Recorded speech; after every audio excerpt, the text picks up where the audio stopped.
नमस्कार मंडळी, माझं नाव प्रसाद. मी आहे पुण्यातून, पण आज मी आलो आहे यवतमाळमध्ये.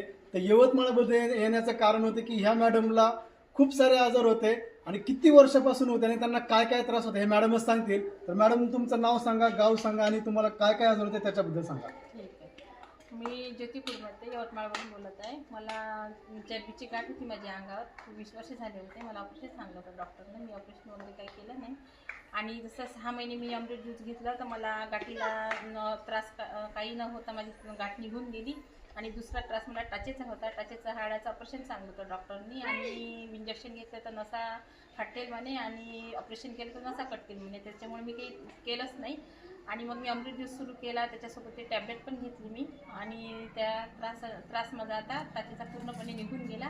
आता मी तंदुरुस्त आहे आणि मला कुठलाही आता त्रास नाही आहे. मॅडम, तुम्ही काय सांगा, हे अमृत ज्यूस तुम्ही घेतलं होतं, हे आजार तुम्ही सांगितलं की तुम्हाला एवढ्या वर्षापासून आजार होता. हे अमृत ज्यूस घेताना तुम्ही तुमचा अनुभव सांगितला, पण तुम्हाला काय वाटतं की आज जे काही लोक व्हिडिओ बघत आहे त्यांना तुम्ही काय सांगा की हे अमृत ज्यूस बद्दल? हे अमृत ज्यूस खूप चांगला आहे. अमृत आहे हे अमृत ज्यूस खूप चांगला आहे. माझा दोन्ही त्रास माझे कमी झालेले आहे अमृत ज्यूसनी.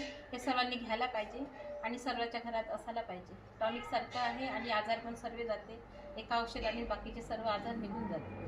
मित्रांनो, बघितलं, 20 वर्षापासून मॅडमला चरबीची गाठ होती आणि दुसरी गोष्ट की त्यांना फक्त आपण चरबीच्या